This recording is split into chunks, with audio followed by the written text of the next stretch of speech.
Please stand and join us in the Pledge of Allegiance.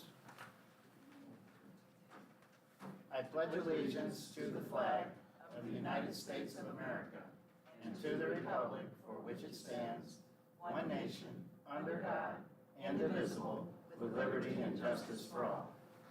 I'd like to welcome everyone to our meeting tonight. Vice President Olveria was unable to be here, as was Trustee Kroll, and they send their regrets. So we'll get started by approving our agenda. Are there any changes to the agenda as presented? Not for me, Randy. We have a motion to approve then on page 2. Yes, Mr. President, I'd like to make a motion that we approve the agenda as printed. Thank you. Seconded. Thanks, Bo. All in favor, please say aye. Aye. Opposed? The motion passes. We'll move forward with our agenda and start where we always do with the superintendent's report. Mark? Thanks, Randy. We have 3 scheduled reports, our bond project update, and then that's going to go right into our bond budget update. So Johnny Edwards is here to provide you with that, at least to get us started. To get us started, absolutely. Thank you, Superintendent B. as well as members of the Board of Education.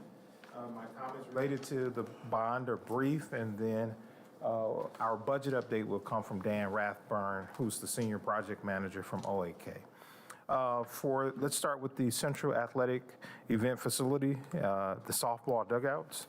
The fencing has been reinstalled. We've passed the electrical as well as the final inspections. Currently, we are restoring the field back to its playing surface. The field will be available at the end of this week, and our softball team will have full access to the facility. The high school auditorium refresh, we're at the 75% mark for the construction documents with the auditorium refresh. Tower Pinkster will make some additional adjustments prior to finalizing the plan and going out for bid. Moving from our 2015 bond to our 2021 bond, since our last board meeting, I just want to inform the board that we've finalized or continued the student engagement sessions that were held at Central L and Haverhill. We also conducted engagement sessions with Central L and Haverhill staff. Last month, we also held a community engagement session with both school communities. And just prior to tonight's meeting, we met with the building advisory team from Central Elementary as well to kind of bring some of those things back. Tomorrow we'll do the same with the building advisory team at Haverhill. Both schools will see different schemes for their school's floor plan and how the floor plan looks on their particular site. So those are my updates related to 2015 and 2021 bond. Are there any questions before Dan talks about the change orders? All right. Dan? Thank you.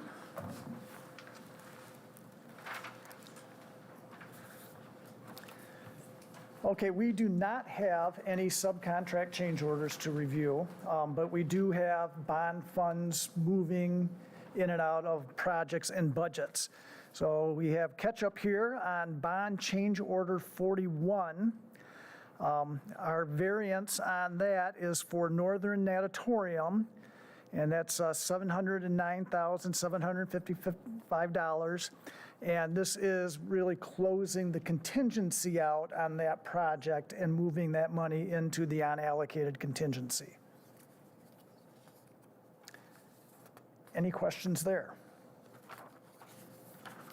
Okay, and then for bond change order 42, we're documenting taking money out of the unallocated contingency and moving that into the furnishings budget, moving $74,227 into that, and then taking $528,887 out of the unallocated contingency and moving that into the buses.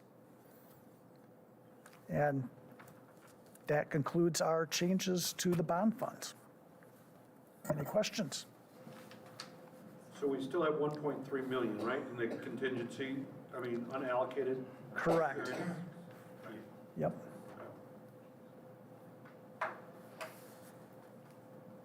And that 1.3, that is for projects on the potential list that you have not yet brought forward. Is that correct, and how I should link that up?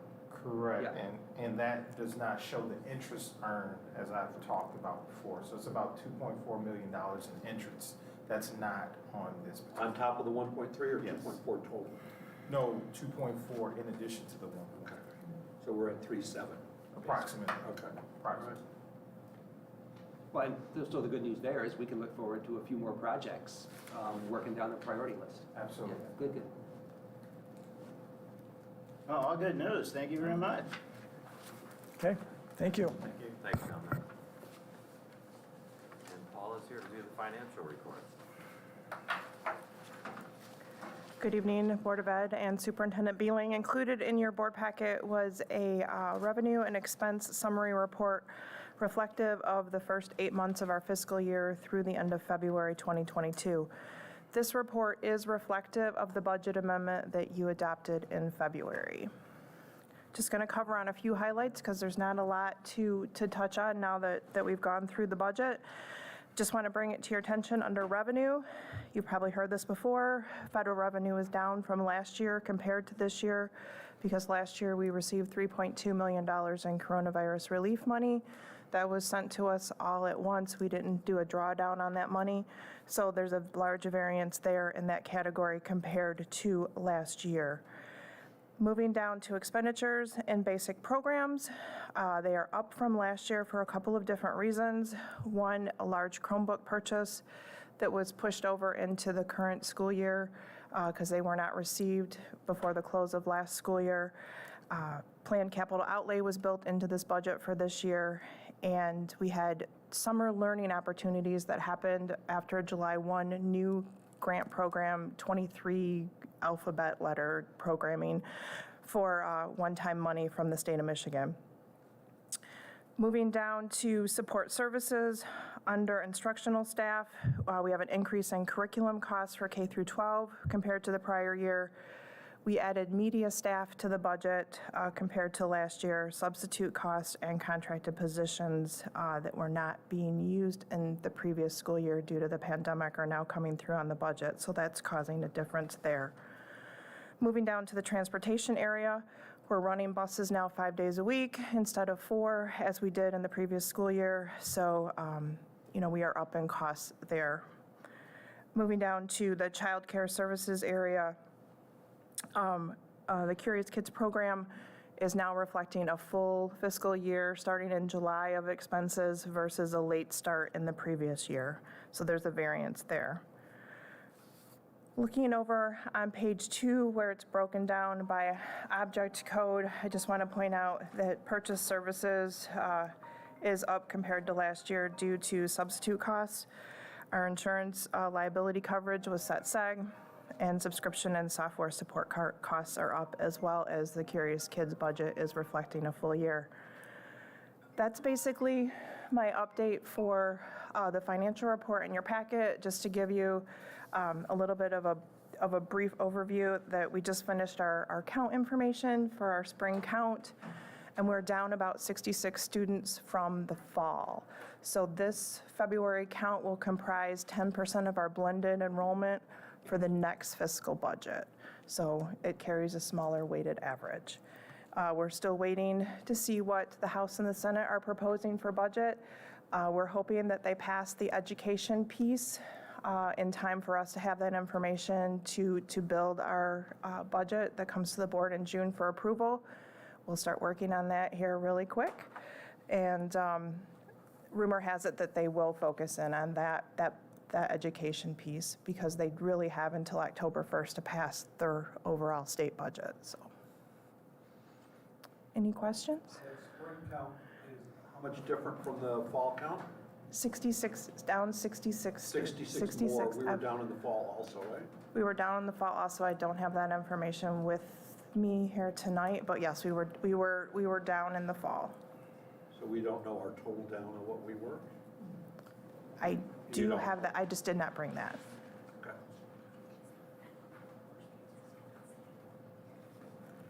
Hey, Paula, I've read some things about decreasing enrollment, and a lot of that coming in kindergarten, like kindergarten young fives, kind of across the state. Offhand, do you have a sense of kind of like where the drops, I mean, have the drops been kind of K through 5, or is it more spread? When the first large drop happened, it was K through 3, K through 4, where we saw the largest drop happen when the pandemic first hit. But we just certified that number this afternoon. I have not analyzed any changes. I just thought the board would like to be aware of the net change from fall to spring. We are tracking, 66. I'm sorry? 66. Thank you.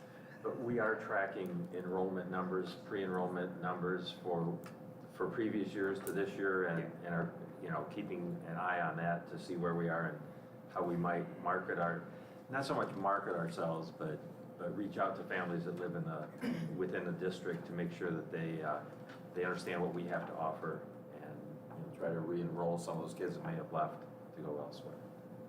I'm thinking maybe the next time for us to get a report on that is when we do our budgeting, like probably June.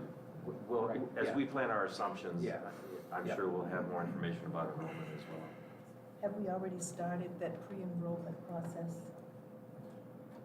We had a kindergarten information night already earlier this month, and I know that there are some activities planned for April as well. Thank you, Paul. Thank you. So aside from that, I just wanted to mention that if you remember about a year ago, we assembled a district values team. That group it started out as a group of about 50 people from 3 from each building, and they had a threefold task. One was to identify common district values, and then a declaration statement of what we might be aspiring to in the future, and then to begin writing a definition for what equity means in Portage Public Schools. So that group, again, was assembled last spring. We included students on that group as well as staff members from different areas. We conducted surveys last year, assembled all that information. We surveyed our staff, our students, as well as our larger community.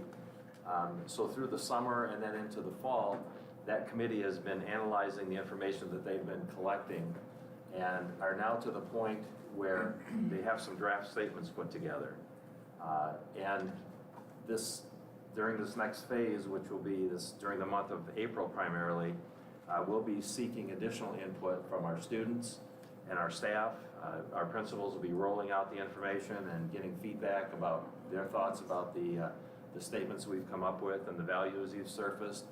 And then we also have an opportunity for our community to be involved in that, and that is through a series of community meetings that will be held on April 11th and 12th. There'll be a PowerPoint presentation that will be shared with community members about what the feedback has been to date, and then allow for more input into that process so that we can refine and finalize those 3 elements. So we'll be promoting that in the weeks ahead. It'll be after spring break. We hope to complete that entire process of feedback by April 25th. And then that committee or the values team will take another look at that and then continue to add meat on the bones of some of those words, especially as we surface the values to, what do these values, and it looks like there's 6 of them that have come to the top through our discussion. So, and they have different meanings to different people, but we want to put our own meaning by what we intend those words to mean. So excited about that process. KK Owen from Studer Education has been leading that process and working with staff. It's really interesting to get a student perspective on that because they see things that sometimes as adults we don't see. So they've been integral to the process throughout the course of this project. So. There'll also be for those people that can't make the community meetings, we will have an online opportunity that we'll share the draft or the presentation, the PowerPoint, so that people can see what it is that we've been working on, and then be able to access the survey so we can get their input as well. So, lots of good work happening in that regard. And if you have any questions on that, I'm happy to answer those. If not, that's all for my report. I would just say it's it's refreshing, and I think kind of bold, to let that come kind of bubbling up from the bottom and having students and staff, the leadership role in that. So that's really refreshing. And so thank you. Yeah, thanks. Part of what drove that entire process was the fact that we're celebrating our 100-year anniversary this year, and each building, a lot of times has their own values, each program has their own values, but we've never really assembled what we collectively believe are the values that we want to live by as a district. So comes at a timely manner, and we're actually doing a presentation, a poster presentation through the Carnegie Foundation later this month about our continuous improvement journey and student voice in that process. So it's nice to be showcased about the good work that we're doing. Thanks, Mark. It was a good update. Thank you very much. We'll move to our comments and communications section. Do we have anyone that wishes to address the board this evening? We do. Very good. Our secretary, Celeste Shelton-Harris, will read our guidelines for public comment. Thank you, Mr. President. Public comment at board meetings. The board welcomes community input at our board meetings and recognizes the importance of allowing members of the public to express themselves on district matters. To permit fair and orderly public expression, please conform to these guidelines when addressing the board. Attendees must register their intention to speak during the public participation portion of the meeting by completing the speaker registration form at the beginning of the meeting. Individuals may not register others to speak. Speakers will be recognized by the presiding officer and may not be called in the order in which they are assigned. They may have signed up to speak. Speakers are requested to state their name, address, and group affiliation if applicable. Limit comments to 3 minutes. Direct all comments to the board and not to staff or to other participants. Speakers may not yield any of their speaking time to others. Provide a written copy of your comments and supporting documentation to the board secretary if available. Present your comments in a respectful and professional manner to model behavior expected of Portage students. Refrain from mentioning any student by name. Contact the superintendent directly regarding personnel matters. Board of Education meetings are held for the purpose of conducting the business of the school district and are not considered to be community meetings. Board members are not obligated to respond to issues raised during public comment. Normally, such issues are referred to or followed up on by our administrators. Thanks, Celeste. We have 2 speakers tonight. We welcome our first, Daniel Smith.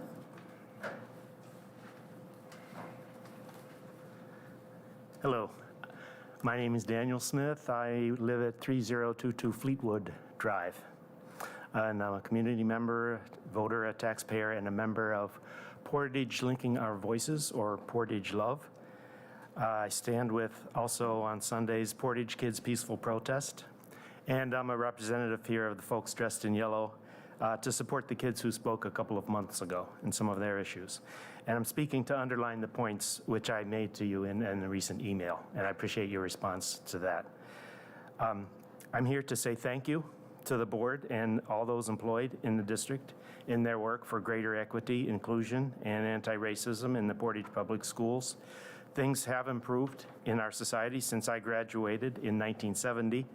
Our society is finally, if slowly, starting to have conversations that we need to have to deal with systemic racism. So I'm grateful for the work that's already been done, and it's taking place publicly at this district level in the form of hiring a DEI coordinator, working with Great Lakes Equity Center, internally defining the PPS equity goals, and initiating self-evaluation.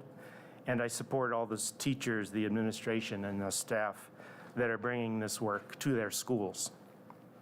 But I'm also here to urge you to forge ahead in doing more. I support these following actions, which have been identified by students and parents across the district.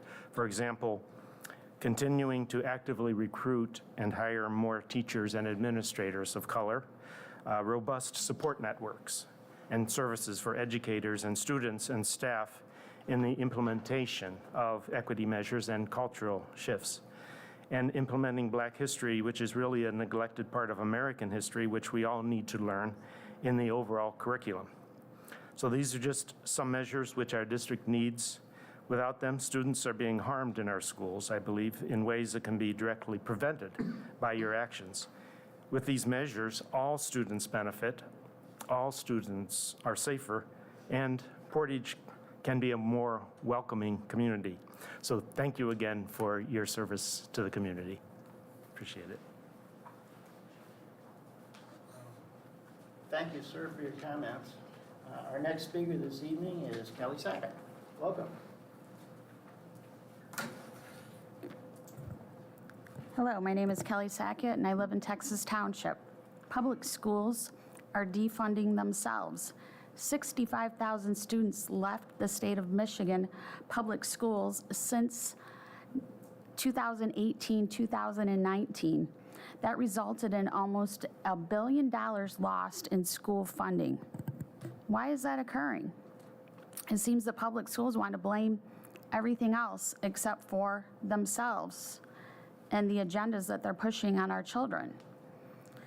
If parents are removing their children by the thousands from public schools, shouldn't somebody be asking why?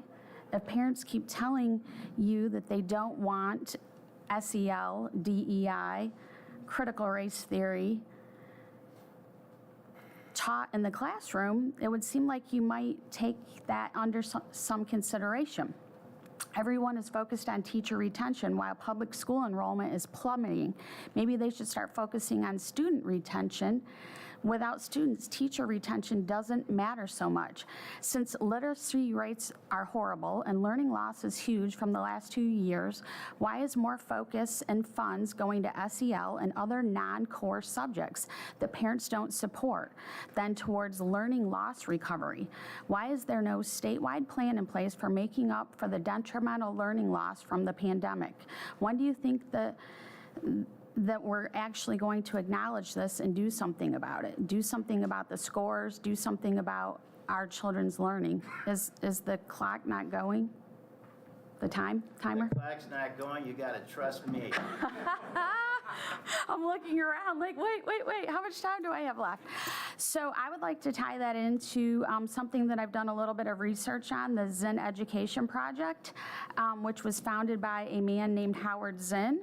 He was an anarchist, a socialist. He described himself as something of an anarchist and a socialist, maybe a Democrat socialist. Something I'd like to point out, the U.S. is a constitutional republic founded on democracy. So Howard Zinn came up with a foundation and a way to teach teachers how to better teach things like the civil rights movement and things like that. He saw them through a different lens. The problem that I have is that he was trying to rewrite history as it actually occurred. There are a list of 165 teachers in the state of Michigan that have signed on to follow the Zinn Education Project, and they're vowing to teach CRT to our kids, even if Michigan law bans it. Currently, there are Portage teachers that have signed on to teach this way. In the school right now is a Black Lives Matter flag that's currently hanging in a classroom. I brought this to everyone's attention back in December, and I brought it to the board's attention, I brought it to the principal's attention, and I was told that it was put there because of inclusivity. However, Black Lives Matter, as we know it, is not about inclusivity. It's a political action hate group, and I'm trying to figure out why the flag is still hanging in the classroom and no one has addressed it. I would like an answer to that. And I think that if we actually drill down into this a little bit further, some of these things that are being taught to our children, we might actually figure out why kids are leaving. You know, I know since the last time that we met, 2 of my friends that were here with me have pulled their students from Portage, and that's not kindergartners. And so if we're on this continued path of losing students and not making enough, having enough funding to continue to go on to the next year, I guess I'm trying to figure out how we're going to continue to make it as a school. And what do we have in place? I heard you say that you would like to survey the students, the teachers, and the very last thing was the parent. And so I think that the answer to all of these questions I'm asking will be by surveying the parents. And there are a lot of unhappy parents. This started with masking our children and all of the protocol that went along with the pandemic, and it's carrying on into critical race theory and things like that. Thank you. Thank you. We have a third speaker tonight. Welcome, Megan Womacks. Hi there. My name is Megan Womacks, and I'm a community member. I am asking you, as an adult standing before you, I know how I appear on the outside, but something none of you in this room know, including myself, I don't know what my background is. The reason for that is because my dad was adopted. He never found his birth parents. I know how I look, but I have no history beyond that, including medical. I can't tell you that, and you can't tell me this either. I'm asking you to please keep political stuff out of our school districts. Back in 8th grade, I had to do a family tree assignment, and I lied on the project to get an A, because it was more concerning to me to get an A than to address that I had no history of who I actually was. So I went online and I Googled random people to fill in for a project for school. I got the A, but I had explaining to do to my mom when I got home because I lied just to get that A. There are other students who are adopted in your school district. I also urge you to be considerate of people who have fertility issues where they may have to have a sperm donor or an egg donor. Is that your role as a school to address that? Or what about same-sex marriages? How do they have children? Is that your role as a school board to address those?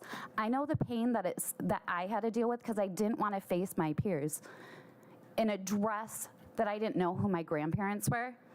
I have no history. We just went through a pandemic. Every time you walk into a doctor's office, the first thing they ask you is medical history. Is that the role of a school? Thank you for your time. Thank you, Megan. Could you please give our recording secretary your address, please? Sure. Thank you very much. Well, thank you for everyone who participated in public comment this evening. We'll move forward with comments by board trustees.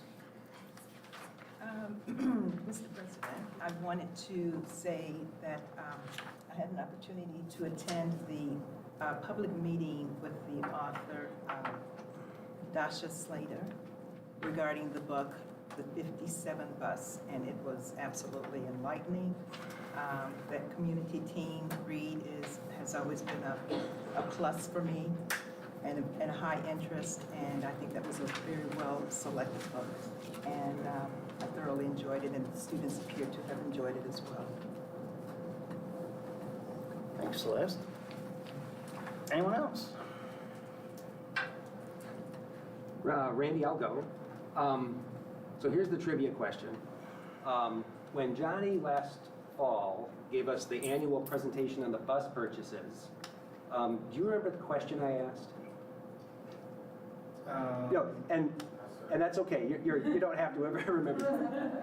I asked about electric buses, and when is it time to start, looking at those? And your answer was, not now, but it's on the horizon. And so I'd forgotten about that discussion, and then I recently had a conversation with Portage parent and State Representative Christine Morse, who has proposed really kind of a unique piece of legislation which is districts would be allowed to use building site sinking funds to purchase buses if they were electric buses. And this is House Bill 5721. And I think it's, I applaud for doing it. It's getting bipartisan traction, which I really like. There's some good press around the state, and I like it when we use the carrot approach and not the stick on that. So that kind of got me jump-started in thinking about this, and I wanted to give some kudos to Representative Morris for thinking about this, and I just wanted to plant a seed. I mean, as a trustee, I don't want us to make foolish decisions, but I would hope kind of in our annual cycle, we'll start looking at the pros and cons of electric buses. And, and I think if we do that in a thoughtful way, we'll get there maybe a year or two before other school districts will. And I've heard there are now 17 electric buses in the state. And there will never be total electrified because we've got range issues and all that stuff. But at some point, I think we'll get there. So I just want to encourage looking at that, and thank you. Thank you both. Anyone else?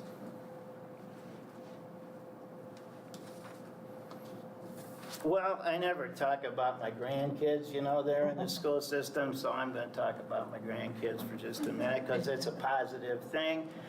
My grandson, who's in 6th grade at West Middle School, was at the school band concert on Thursday night. It was fabulous. The auditorium at Central High School was full. Everybody had a great time.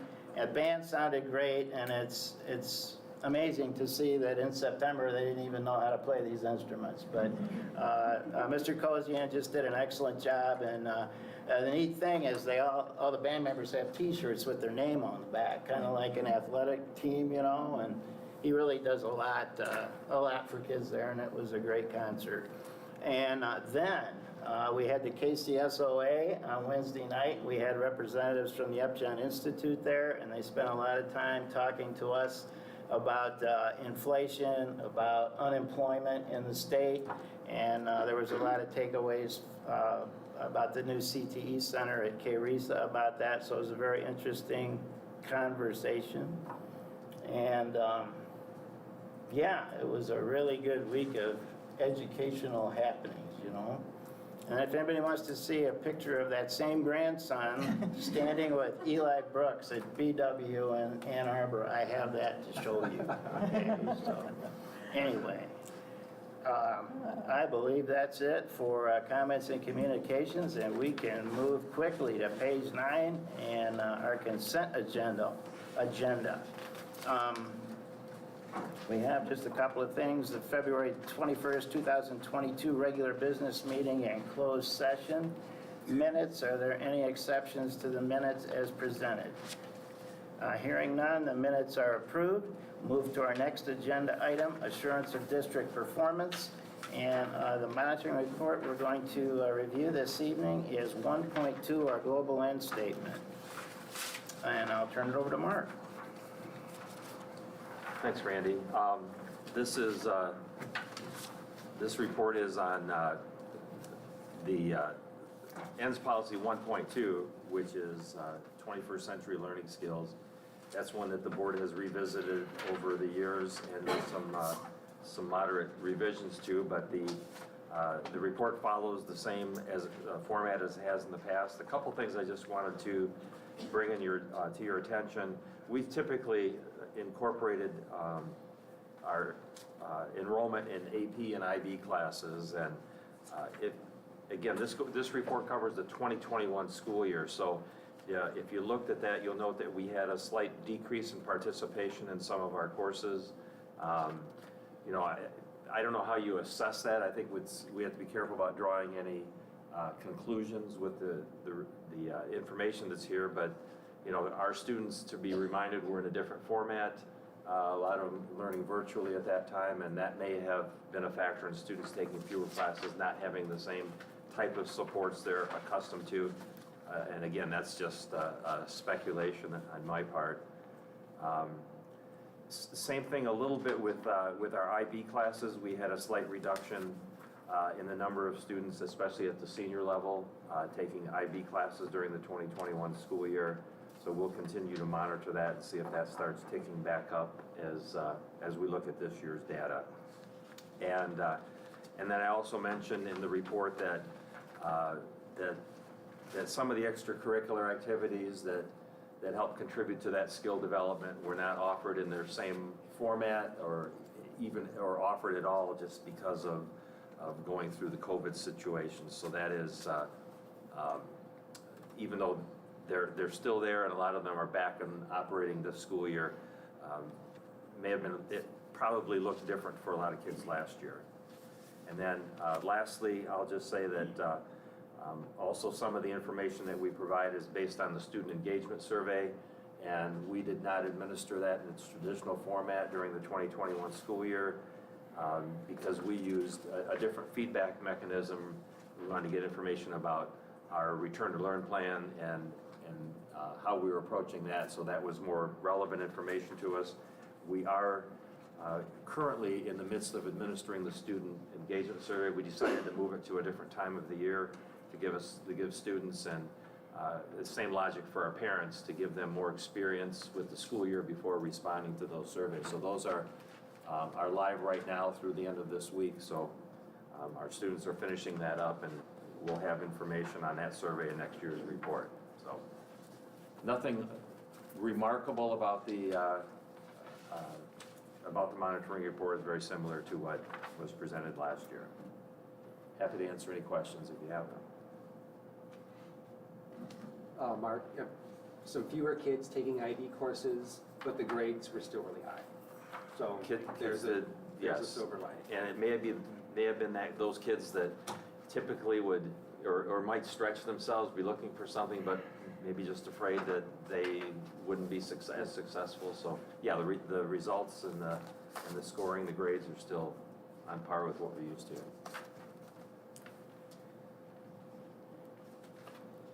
Well, thanks, Mark. It's a very important report because it deals with 21st century skills, the 4 C's: critical thinking, communication, collaboration, and creativity. And some of those things we struggle to measure, but it's definitely a goal that we need to have. So thank you for your report. You're welcome. Appreciate it.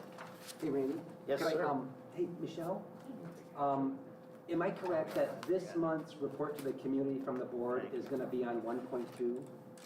Or am I off a month? The section about AP and Yeah. IB, yeah, and it will be condensed. Yeah.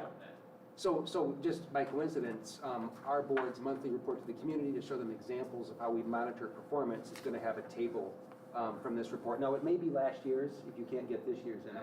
It's a Current the one one. that's in this report. Because it's not coming out till April, so Okay. we're Right. work ahead a little bit. Thank you. Yeah. And we have some more business with this monitoring report. We need to approve it. There's a motion on page 17. Yes, Mr. President, I'd like to make the motion that the Board of Education accept as presented the monitoring report on 1.2 ends as a reasonable interpretation and evidence of compliance with policy. Thank you, Kurt. Is there a second? I second. Thank you, Celeste. All in favor, please say aye. Aye. Opposed?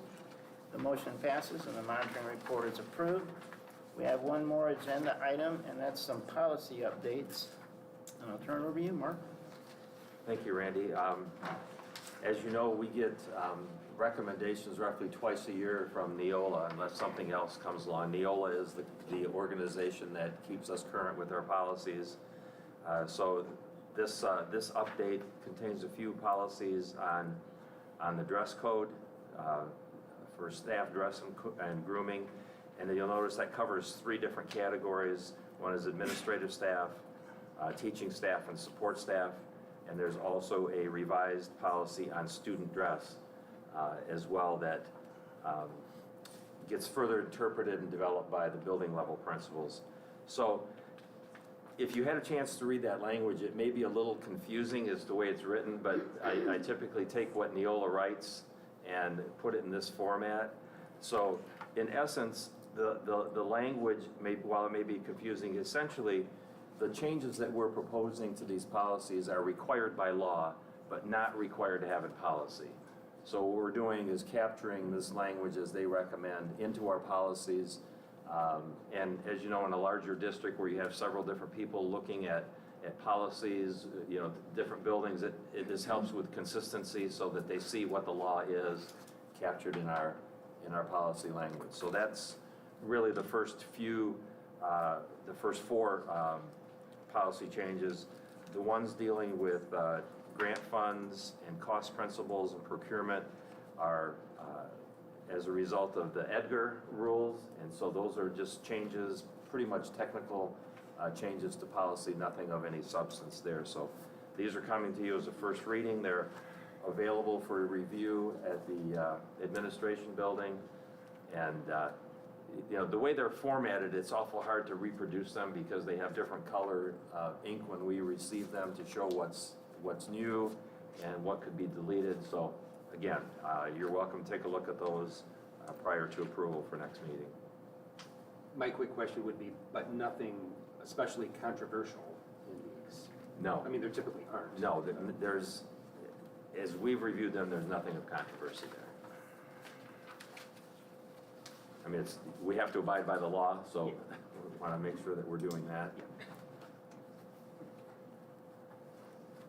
Any questions from Mark? Very good. Look forward to getting your monitoring report evaluations on 1.2, your meeting self-evaluations. And hope everybody has a great spring break. And with that, we are adjourned. Thank you.